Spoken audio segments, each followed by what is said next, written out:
When hope dies in the void, the morning shift on Zephyr Station began like any other. Coffee brewers hummed in the cafeteria, while miners prepared for another day extracting rare crystals from the asteroid field. Children played in the recreation areas as their parents worked. Nobody expected their peaceful world to end in fire and screams. Colony Administrator Maya Chen was reviewing quarterly reports when the first explosion shook the station. Emergency lights bathed the corridors in red as she rushed to the command center. Through the viewport she saw them, massive warships emerging from the void like predators from the deep ocean. Their hulls were dark grey, covered in spikes and weapon ports that glowed with malevolent energy. Korthok Empire vessels. Her security chief, James Park, whispered, 12 dreadnoughts and at least 30 smaller ships. Maya felt ice form in her stomach. The Korthok were known throughout the galaxy as ruthless conquerors who showed no mercy to civilians. They took what they wanted and left nothing but ash behind. The station's meager defense grid activated automatically. 6 small patrol ships launched from the docking bays, their pilots knowing they were flying to their deaths. The Korthok warships swatted them aside like insects. Brilliant flashes of light marked where brave souls had tried to protect their home. Administrator Chun came a cold voice over the communications array. I am War Commander Thax of the Korthok 3rd Fleet. Your station sits on resources we require. Surrender now, and your death will be quick. Maya's hands shook as she activated the emergency broadcast system. Her voice would carry across known space, reaching every civilized world, every space station, every listening post. Someone had to help them. This is Zephyr Station in the Kepler Nebula, she said, trying to keep her voice steady. We are under attack by Korthok forces. We have 3,000 civilians, including 500 children. Our defenses are destroyed. We beg for immediate assistance from any who can hear this message. The signal burst outward faster than light, carried by quantum relays and hyperspace beacons. It reached the prosperous trade worlds first. On Centaurus Prime, the Planetary Council received the message during their afternoon session. They listened in silence, then voted unanimously to ignore it. The Korthok were too dangerous to provoke. The signal traveled to the Vegan Alliance, a collection of peaceful worlds known for their advanced technology. Their leaders heard Maya's desperate plea and felt genuine sadness. But they had signed non-aggression pacts with the Korthok. Helping Zephyr Station would mean war. On Rigel Station, the massive trading hub that connected dozens of star systems, merchants and ship captains gathered around news screens showing grainy footage of the attack. Some wanted to organize a rescue mission. Others pointed out that the Korthok would remember anyone who interfered with their operations. System after system, world after world, the message was received and dismissed. Fear ruled the galaxy when the Korthok were involved. Everyone had families to protect, trade routes to maintain, treaties to honor. Zephyr Station was alone. Back on the doomed station, Maya watched helplessly as Korthok boarding pods smashed through the outer hull. The creatures that poured out were nightmarish. Tall, reptilian beings with razor-sharp claws and eyes like burning coals. They moved through the corridors methodically, driving civilians toward the central areas in the lower levels. A maintenance worker named David Kim clutched a small communication device. His daughter Emma, only 7 years old, was trapped in the school section. He pressed the transmit button with trembling fingers. Please, he whispered into the device. Someone, anyone who can hear this, they're killing us. My little girl is still in there. Don't let her die alone. His words joined. The cascade of desperate messages flowing from the station. Most would be lost in the vast emptiness of space. But one transmission found an unlikely receiver far from the main shipping lanes, in a region of space marked as hazardous on most star charts. An ancient relay station drifted in the shadow of a dead world. The station had been built by a long-extinct civilization and had been running on automatic systems for millennia. Most spacers avoided the area, claiming strange readings and ghost signals. The relay station's sensors detected David's transmission. Ancient programming, older than most galactic governments, analyzed the signal. Keywords triggered dormant protocols: distress, civilians, children in danger. Without hesitation, the station forwarded the message to a destination that existed on no public records, deep beneath the frozen surface of Luna, Earth's moon. The Terran Defense Command maintained a facility that officially didn't exist. Admiral Marcus Torres sat in the underground command center, a man whose weathered face bore the scars of conflicts most people had never heard of. He was reviewing supply reports when Lieutenant Sarah Mitchell burst into the room. "Sir, you need to hear this," she said, activating the holographic display. David Kim's voice filled the room. "Please, someone, anyone who can hear this. They're killing us. My little girl is still in there. Don't let her die alone." The command center fell silent. Torres had fought in the border wars, had seen entire colonies reduced to radioactive glass.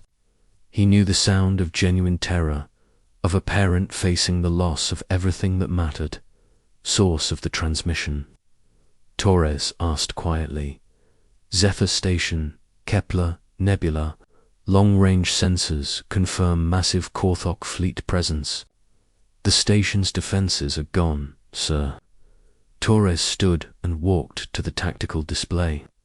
Red dots marked Korthok positions around the helpless station. Numbers scrolled past estimated civilian casualties. Time until complete occupation. Probability of survivor rescue without intervention. "What's the galactic response?" he asked, though he already knew the answer. "Nothing, sir. No government or military force has acknowledged the distress calls." Torres nodded grimly. It was always the same. When the strong preyed on the weak, the galaxy looked away. That's why Earth had withdrawn from galactic politics after the Arcturus incident. Humanity had shown the galaxy what they were capable of, and the other species had begged them to step back. But stepping back didn't mean forgetting their responsibilities. "Activate Ghost Protocol," Torres said quietly. Lieutenant Mitchell's eyes widened. "Sir, the Ghost Fleet hasn't deployed in 8 years. The other species think we've dismantled it." "Good. Let them keep thinking that." Torres turned to the communications array. "All Ghost Fleet vessels, this is Admiral Torres. We have a code black situation. Civilian population under attack by hostile forces. No galactic response authorized. We are the only help these people will receive." Throughout the lunar facility, sealed hangars began to open. Ships that existed in no public records powered up their engines. The Ghost Fleet was humanity's secret, a collection of vessels built with technology that pushed the boundaries of physics. Stealth systems that bent light around their hulls. Weapons that could punch through any known armor. Engines that folded. Space itself, the flagship Phantom, was a work of art and terror. Its hull absorbed sensor sweeps like a black hole absorbed light. Captain Alina Vasquez stood on the bridge, a woman whose ancestors had fought pirates in Earth's asteroid belt. Her crew was hand-picked from humanity's best pilots, engineers, and soldiers who had volunteered for missions that officially never happened. Navigation, Set course for the Kepler Nebula, Vasquez ordered. Maximum slip space velocity. The ship's AI, codenamed Oracle, spoke with a voice like whispered silk. Estimated arrival time, 14 hours, 37 minutes. Warning, this deployment will reveal Ghost Fleet capabilities to galactic observers. Understood, Vasquez replied. Sometimes the shadows have to step into the light. One by one, the Ghost Fleet ships vanished from normal space. They didn't travel through hyperspace like other vessels. Instead, they slipped between dimensions, moving through layers of reality that most species couldn't even detect. It was dangerous technology. One miscalculation could scatter a ship's atoms across multiple universes. But humanity had never been afraid of dangerous technology. Back on Zephyr Station, the situation grew more desperate by the hour. The Korthok had herded most of the survivors into the main cargo bay. War Commander Thax surveyed his prizes: engineers who could be sold as slaves, children who could be trained as soldiers, resources that would fund his next campaign. Maya Chen stood among the prisoners, her administrative uniform torn and bloodied. She had tried to organize resistance, but what could civilians do against professional warriors? Still, she refused to give up hope. Somewhere in the galaxy, someone with the power to help must have heard their calls. She was wrong about the galaxy, but she was right about someone hearing their calls. The Ghost Fleet moved through slipspace like wolves hunting in the night. They carried no flags, bore no insignia that could identify them to galactic databases. To outside observers, they would seem like ships from nowhere, crewed by ghosts and armed with weapons from nightmares. Admiral Torres watched the tactical display from his command center on Luna. Red dots marked the Korthok fleet positions. Blue dots showed his ships approaching the target system. In 14 hours, the galaxy would learn that Earth had never really stepped back from its responsibilities. It had just been waiting for the right moment to remind everyone why they had asked humanity to withdraw in the first place.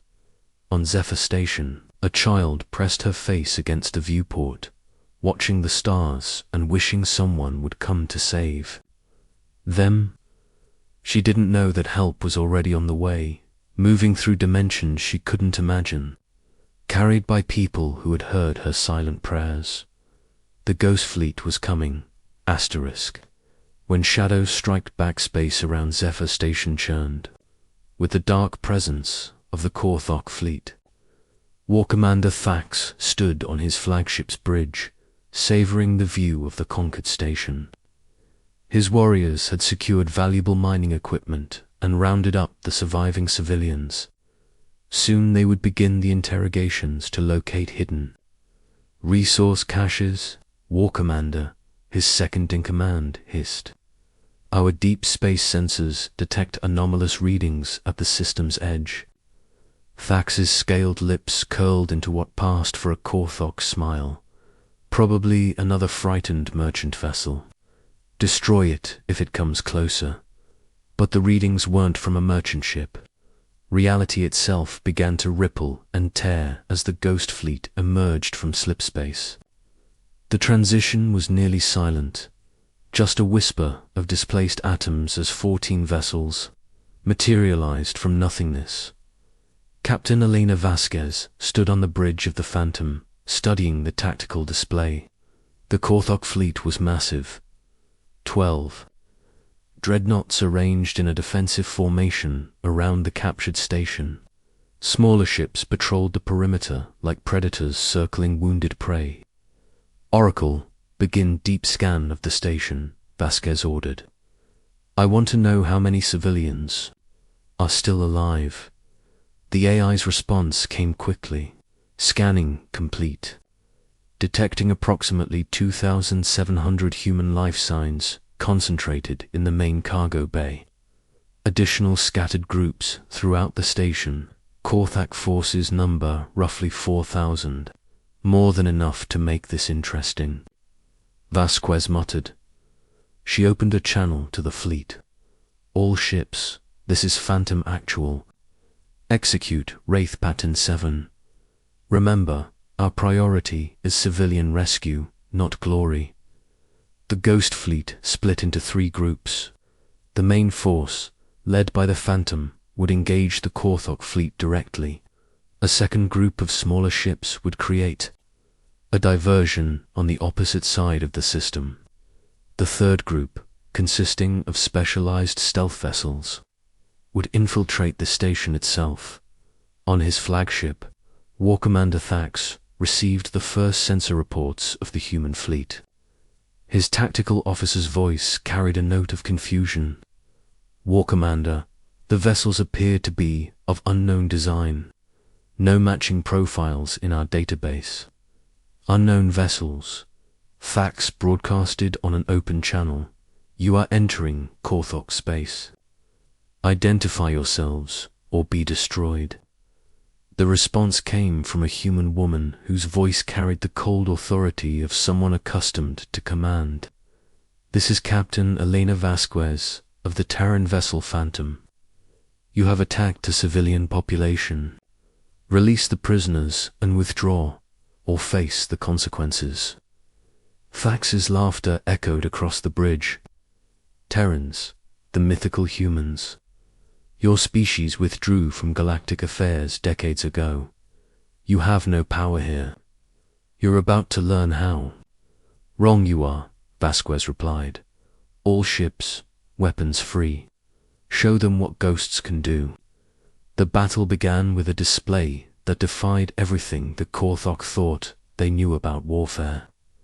The Phantom simply vanished from their sensors while somehow continuing to fire its weapons. Brilliant energy beams lanced out from empty space, striking Korthok shields with pinpoint accuracy. The other Ghost Fleet vessels employed equally impossible tactics. The destroyer Wraith appeared to be in 3 places at once, its holographic projectors creating false images while the real ship struck from unexpected angles. The cruiser Shadow fired weapons that seemed to ignore the laws of physics, its projectiles passing through Korthok shields as if they didn't exist. Impossible, Thax roared. No species possesses such technology. But the evidence blazed before his eyes. A Korthok dreadnought exploded in a cascade of fire as the Phantom's main gun pierced its reactor core. The human ship remained completely invisible to sensors, detectable only by the destruction it left in its wake. While the space battle raged, the infiltration team made their approach to Zephyr Station. The stealth ship Whisper docked with one of the station's damaged airlocks without triggering any alarms. Major Jake Harrison led his team through the twisted corridors, their advanced armor systems rendering them nearly invisible. Oracles feeding us real-time positions of all Korthok forces, Harrison whispered to his squad. Civilian concentration is 2 levels down, heavily guarded. The team moved like shadows through the station. When they encountered Korthok guards, the aliens simply collapsed without understanding what had happened. Harrison's team carried weapons that disrupted nervous systems rather than relying on brute force, quieter and more precise than traditional firearms. In the cargo bay, Maya Chen tried to keep the other survivors calm. The sounds of battle filtered through the station's hull, distant explosions and the hum of unknown energy weapons. Some of the prisoners dared to hope that rescue had finally arrived. Korthak guard noticed the growing optimism among the humans. He raised his weapon toward a group of children, intending to remind them of their helplessness. The weapon never fired. The guard simply toppled forward, unconscious, before he hit the deck. "Don't move," a voice said in accented English. "We're here to get you out." Maya turned to see figures in sleek black armor materializing from thin air. Their leader removed his helmet, revealing a human face marked by determination and compassion. "Major Harrison Terran, Special Operations," he said. "We're going to get you to safety, but we need to move fast." Outside, the space battle had turned into a rout. The Korthok fleet, designed for overwhelming, less advanced opponents, found themselves facing weapons and tactics they couldn't counter. Ships that should have been visible weren't there. Attacks that should have been impossible struck with devastating effect. War Commander Thax watched his fleet disintegrate around him. Half his dreadnoughts were already destroyed or crippled. The surviving ships couldn't even target the human vessels effectively. "All ships, fall back to the outer system," he ordered. "We'll regroup," and his words were cut off as the Phantom materialized directly above his flagship. The human ship had somehow bypassed every defense and appeared within point-blank range. Through the viewports, Thax could see the Phantom's weapon ports glowing with barely contained energy. Captain Vasquez's voice came through the communications, array with deadly calm. "War Commander, you have exactly 60 seconds to order a complete withdrawal from this system. After that, I'll demonstrate what happens when humans decide to stop playing nice. You dare threaten me? I command the 3rd Fleet of the 50. Seconds, Vasquez interrupted. Thax looked around his bridge, seeing fear in his officers' eyes for the first time in their careers. The humans had appeared from nowhere and crushed his fleet with insulting ease. What other weapons did they possess? 40 seconds. "War Commander," his tactical officer whispered. "Long-range sensors are detecting additional human ships emerging from slipspace at the system's edge. At least 20 vessels, all unknown configurations." It was a bluff. Oracle was projecting false sensor readings. But Thax couldn't know that. From his perspective, he faced not just a single human fleet, but potentially an entire armada. 30 seconds. "All ships," Thax transmitted with bitter rage. "Withdraw to the Korax system. We'll return with reinforcements." The surviving Korthok vessels turned and fled, their engines pushing them toward the system's edge as fast as their damaged ships could manage. The Ghost Fleet didn't pursue. Their mission was rescue, not conquest. On Zephyr Station, the evacuation proceeded with military efficiency. Harrison's team had secured the entire facility, while medical personnel from the Ghost Fleet treated the wounded. Maya Chen found herself aboard the Phantom's medical bay, finally allowing herself to believe. They were safe. "How?" she asked Captain Vasquez. "The galaxy ignored us. No one was supposed to come." Vasquez sat beside her, removing her command helmet to reveal graying hair and eyes that had seen too much. "Ma'am, humanity learned a long time ago that sometimes you have to be the help you wish existed in the universe." Word of the battle spread through galactic communication networks within hours. The official reports were confusing and contradictory. A Korthak fleet had been defeated by unknown vessels. Survivors had been rescued from certain death, and no one could identify the ships responsible. But in the informal networks used by merchants, explorers, and free traders, the truth began to emerge. Earth hadn't withdrawn from galactic affairs. Humanity had simply been waiting and watching from the shadows, ready to act when others wouldn't. On Rigel Station, the same merchants who had debated helping Zephyr now looked at the news reports with a mixture of shame and awe. The humans had done what an entire galaxy of civilized species had refused to attempt. Ambassador Keth of the Vegan Alliance sent an urgent message to Earth's diplomatic channels. channels that had been silent for nearly a decade. We wish to discuss renewed cooperation between our peoples, the message read. Recent events have reminded us of the value of human friendship. Similar messages arrived from dozens of other governments, species that had been content to let Earth remain in isolation, now desperately wanted to renew old alliances. Admiral Torres read the diplomatic requests from his office on Luna, then deleted them all. Earth would choose its own time and method for rejoining galactic society. For now, it was enough that the galaxy remembered an important lesson.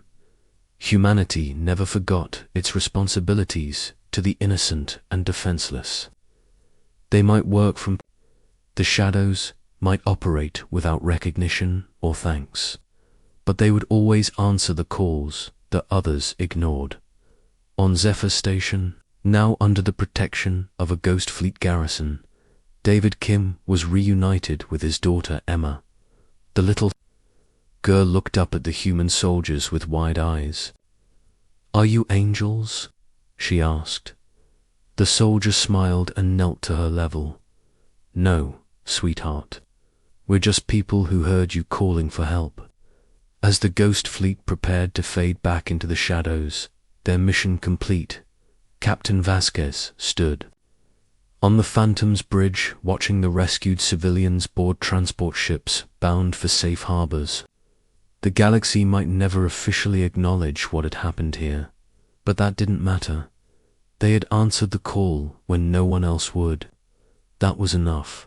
The stars held no judgment, only infinite possibility, and somewhere in those stars, humanity watched and waited, ready to emerge from the darkness whenever innocence cried out for help. The galaxy had learned that Earth's withdrawal was not abandonment. It was patience, and sometimes patience was the most dangerous weapon of all.